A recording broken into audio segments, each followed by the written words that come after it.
in the last video, the RX7 is back from the rotary shop. We are heading to EAD right now. Krish brought the RX7 there this morning. We're gonna go ahead and take a look at it and give you guys a run through of where it's at. EAD, we actually just ran into one of our mutual friends, Kyle, who just sold his Evo, his 800 horsepower Evo. So we're actually taking a look at it in the transport truck right now. Hey, this is Kyle. You just sold my I'm Evo. super disappointed with him. And he sold his Evo. And I went to the Minecraft party last night. What? Yeah. Well, you should probably mention that he got a Prius. Oh, in place of yeah, the he got a Evo. Prius. He got a Prius instead of his Evo. I thought this was yours when we pulled up. I was like, I never thought you would get something I don't like nice cars, honestly. Like if I get a nice car, I'm gonna like tune on it with Home Depot paint, you know. Like your SV? Yes, my car. So we made it. Here's the RX-7 in all its glory. I drove it here this morning, or not this morning, this afternoon, just to leave it here so when Louis comes to work on it or check it out, he's the one that owns the shop that did all the work. He's gonna come Sunday morning, so you guys will see that part. Come Sunday and check it out and see why it's overheating or what's going on. Other than that, it drives fine, and it should be good to go. So I'm just trying to, it should have been fixed is what I'm just trying to say. And I'm annoyed because it's been a week, it's been already past a week, and it's not running. Well, it runs, but it overheats. And rotaries don't like overheating. So I'll give you a quick walk around this car. I don't think I did before. Start off, it's just a 90. Flash on? Oh, it isn't. You go to the back. Kyle, you saw him from about 4 seconds ago. So it's a 93 FD RX-7 Touring. So it's got the bows, it's got the sun or moon roof. It has the built-in dildos in the driver's seat. You can't be saying that, Kyle.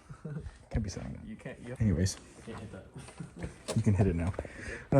It has 168,000 miles. I put a new shift knob in. Don't be fooled. It's a Spirit R shift knob from Japan or Mazda Japan. Seats have seen some better days. Other than that, it's not terrible. I mean, some plastics, which you can find some of them. Some of them are discontinued. And I'll pop the trunk. So the Touring, and I'll show you this. The Touring, will it stay up? Oh my God, it actually works. Before I get hit in the head, the Touring has this sound system. Basically, it's like Bose's subwoofer in the 1990s. It doesn't work because there's an aftermarket head unit in there. But it is still here, all hooked up. We just need to put a clamp here, and a little bolter. I don't know how this is connected, but this part of the Touring has its little sound things, sound tubes. I think it has like an aftermarket muffler, not sure. RX-7. It does need some bushing love. All the bushings are toasted, and the shocks are blown. But under here is a stock 93 RX-7. No mods except that blue coupler, which I'm going to replace to black. No mods, but that blue coupler that I'm going to replace to black. And that is it, actually. I'm going to get it off my battery because it's the best battery. Thanks, Nate. And it should be it. I think it's just, I don't know what's going on with it. Right now, it's overheating. It came back from the shop with a bunch of new stuff, but cooling wise, it came with a water pump and a thermostat. And now it's overheating when you drive or when the RPMs are higher. Speed, not related, it's just RPM wise. So I was able to drive it here through surface streets and it was fine. But once you went over like 3,500, 4,000 RPM is when the temps started creeping up. So Louis is gonna come, who owns the shop that we took this car to, and he's gonna come here on Sunday morning and hopefully figure out the issue. He thinks there's probably air in the system, so I don't think they bled the coolant properly. I tried to bleed it. I don't know. Apparently these cars are really finicky with that stuff, so I probably didn't know what I was doing. So I'm hoping he's able to solve it and then we can drive it again and I can continue like the restoration side of stuff now. Other than that, I drove great. I didn't really get on the power because I didn't want to brake or break down or have to sit somewhere to cool it off for 30 minutes. But other than that, hopefully it runs properly. It runs fine-ish. It was really cool to see it on the road again after Yeah, it was cool. A lot more people care a about this car than all the Evos. What? I said a lot more people care about this car than the Evos. Like, I parked this car outside. One day, someone left a note on it saying they want to buy it. And I'm just like, why not those? No love. Sell both. That's on 40 grand. So, Really? yeah. He said no. I was like, well, I don't want to sell it. So, yeah. But I want to do all the bushings, the shocks, the seats, get them upholstered, all the plastics replaced. So it's like a newish car, so it doesn't creak and rattle like it does right now. Yeah. Oh, you keep saying it's a Dorito. What does that mean? And I just I could not understand how the triangle worked. Well, I still am unsure, to be honest. You just have to crunch up a lot of Doritos and put it where the oil goes. That's the only difference, really. Now this guy's onto something. Basically, wait, so you think the problem is a bubble in the coolant, right? Air in the system. Basically, this car needs to be burped like a baby. Like that is what they think the solution is. Which is crazy to think about, that you would need to burp a car. Sometimes cars fart. I fart. That's definitely from the other side though. I think this is considered the burping, right? Yeah, no, yeah. If we're But I don't think it's that abnormal. It's sentient, you know. It has a... What does that word even mean? Oh, come on. Second language, Kyle. I don't know what this that's means. in every single video. There's been something where someone said something and he's been like, second language. I usually edit that part out. That's racist. That was racist. That was yeah. racist. Oh yeah. Wow. Okay, your video is officially demonetized. We were never monetized, so we're good. Not there yet. Wait, how many subs do you have? 20. Oh, thought we were. Back to the home. We'll be back here Sunday. Maybe tomorrow to see Matt's car get lowered. Oh, Matt's lowering his car? Matt is lowering his X5. Why? So it looks cool. I just figured that's his daily now. Yeah, I mean, it's not gonna be slammed. It's gonna be like a nice low. That's what all of you say. That's then you- not nice. We just want to have fun with our cars. That's all it is. I have fun with mine. And you lowered it. I didn't slam it. He's not slamming it. I didn't say he's slamming it. Got him! Okay, we'll see when we get home. Bye.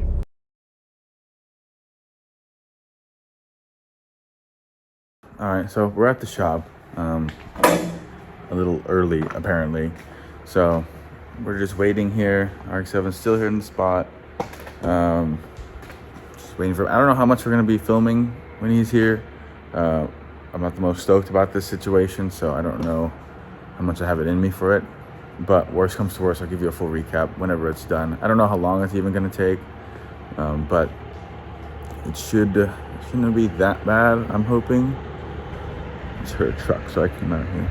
Shouldn't be that bad, but who knows? These cars are so finicky and so unique that it's beyond my expertise here. So here's the car. Hopefully it's all it is. I highly doubt it, but you never know, so we'll see. So while he's taking his time, I thought I'd just explain to you exactly what has been done to the car and why I went to the shop. I don't think I explained it, but I'll just say it now. So the car started leaking a ton of oil after we got it running, and I was driving it for a little bit. About 3 months later, I started leaking a ton of oil out of the car whenever you turned it off. So I took a look at it. We ended up taking the turbos out, saying they get rebuilt. Then after that, I got all new gaskets for everything that's been replaced. Turbos were a whole other debacle. I sent it out to a company called BNR Supercars, which is supposedly the best for rebuilding these turbos, and I'm sure they are. But their communication skills were literally, the entire process of this car has been the worst thing known to man. It's like no one knows how to use a phone. I had to call them every 2 weeks to get an update. They would not update me. They had it for 10 months, and I didn't hear from them ever. For the first 2 months, I didn't bother them because I was like, okay, well, they'll just rebuild them and send them back. Apparently it's not that easy, and they just don't know how to message. So after dealing with that, I got the turbos back from them, not rebuilt, because they still said they had another 3 months, or I don't even know how long. Then I sent it to a company called Comp Turbo in Pomona, so it's about an hour and a half away from here. They did a turnaround time of about 5 days, which was great. They were pretty good to deal with. They were okay. got the turbos back. Then I got the turbos back. I got all the gaskets, and I kind of ran out of time. I don't have a lot of free time. I don't have a lot of space or like time to work on, because the shop is always, you know, it's a fully functioning shop. I don't want to bother them. And I got this day open. So instead of me doing it, and I attempted to work on it, and then I was just over it because I'd rather work on my Evo, I ended up sending it to DNA Garage. It's where one of my really good friends, family friends, takes it, and he had his car worked on, his FD, and his FD is wild. So I was like, you know what, if they can do that, this should be no problem. So I tell him, here's everything that needs to be done. I labeled every bag with all the parts in it, and I get it, like dumping a car with just parts that the car's already been taken apart is not an ideal scenario, and I get that through here. They did a good turnaround time. I told them no sweat, don't worry about it. I wasn't in a rush to get this car back. I just wanted to run fine. It was running fine prior to the whole oil leaking situation. Even then, it wasn't overheating, which is what we're gonna get to. He works on the car about, I think, like a week. A week goes by, and the car comes home on a Monday, I want to say. Car comes back. It was a weekend. Car comes back and comes with a tow truck. They push into our street, call it a day. I come back to go drive it to see how it is, to turn it on, see if it even turns on. It didn't turn on, and I was like, okay, I'm a little confused here. I call him at the shop. He tells me what happened, and I looked, and I was like, okay, cool, easy fix, annoying, but it's an old car, and I get it. Get that going, no problem. Starts smoking after it runs. I'm like, out of the engine bay. And I'm like, what is going on? So I text him just in case. He's like, oh, we power washed the top of the motor, but didn't get to the bottom. There's probably a lot of crud, and there was a lot of stuff, so all good. Then it was making a weird noise. Some clutches and an air pump or something just needed to be rotated, or it just needed to move again. It was fine. I drove it 5 minutes on the freeway, overheats, and I'm just like, at what point do you test a car and make sure it's okay? You know, like, how long do you test it? I know these guys here test it for a while. You know, they drive it, they want to get it to operating temp, there's just one exit and just hop right on and off, all good. This car didn't last 2 exits. What they have done, what was done at the shop, or what they replaced and fixed, was they put the rebuilt turbos in, all new gaskets, a new intake manifold because it was cracked, upper intake manifold, new gaskets for all of that, the front and the bottom one, new water pump, new thermostat, which I don't know why it was done. I think since I told them just replace anything that is like, if you've taken apart easy access, just replace it, easy as that. I think that's why those were done. All new vacuum lines, because these vacuum lines look like they're 30 years old. So had those replaced. New oil, new coolant, and probably missing a couple things, but that was the majority of it.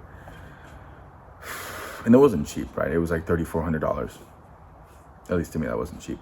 So when I get a car sent back, or like, I don't really use shops very much, which is why this is a frustrating situation, because this is the exact reason why I don't use a shop. But this car is a specialty car, and I don't want to ruin anything. I'll leave it up to someone that knows what they're doing. And so we're here now because the car's overheating. It's been 2 weeks since I got the car back, and it has been nothing but a headache and a pain. And I get the car is old, but if something needs to be replaced, then it should have been replaced. So we're here now, just waiting for him to show up. We're supposed to meet at 9. He texted me at 9, I'll see you in an hour. I was like, great. I just lost sleep, and now I'm here on a Sunday morning. There has been no professionalism in this entire situation, which is the thing that pisses me off. If he sent a tow truck and just had it towed back to the shop and say, I need 3 weeks to work on it, I don't care. Totally fine. But the fact that I have to go out of my way to figure this out, even though after I paid in full, I didn't get no discount or anything, it just blows my mind. I've never seen a shop run like this, even when I took the Evo to a shop, and this shop doesn't run like that. Any of my other friends that own the shop, never seen that happen before. So I'm just extremely unhappy. So yeah, that's the situation with this car. And that's why and it ruins the point of having this car. This car is such an iconic car in the JDM world, you know? It's like the RX7 is one of the the pinnacle cars of 90s sports cars era, and to not be able to enjoy it or even just drive it on a highway, it kind of kills the whole point of having it. And it's disappointing to see, because only certain people know how to work on it, which is fine. But when those certain people don't make life easy, it ruins the whole part of having this car, which makes me not want to keep it and get something else. So yeah, I'm just frustrated and disappointed with the way this situation has been handled thus far. I don't, if it works there or not. Even if it shows up, I'll be surprised. But yeah, I don't know. I'm just furious and like fuming. So I thought I'd just explain the situation in case things go even more south.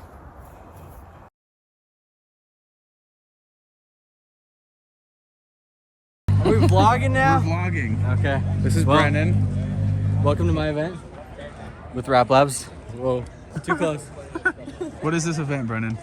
So today we're unveiling the Lamborghini Murcielago R-GT that Rap Labs did a full livery on, custom race livery, and we brought some friends. I'm here. What's your favorite car here that's not? So right now we're at a Lamborghini Racecar unveiling. Super secret. Yeah, super secret. Who's here. Thank you for being here. I want to say thank you also to Tim and Cooper and the whole Rap Labs team for making this happen. What we have here today, by the way, I was asked to do this introduction for the owner of the car, who unfortunately is not me. The car we have here today is a Lamborghini Murcielago R-GT. Can we do an unveiling, perhaps? What do we say? Yeah. Do we have Yes. we want to see it? Do we all want to see the car? Come on. Yeah! Can I borrow some two?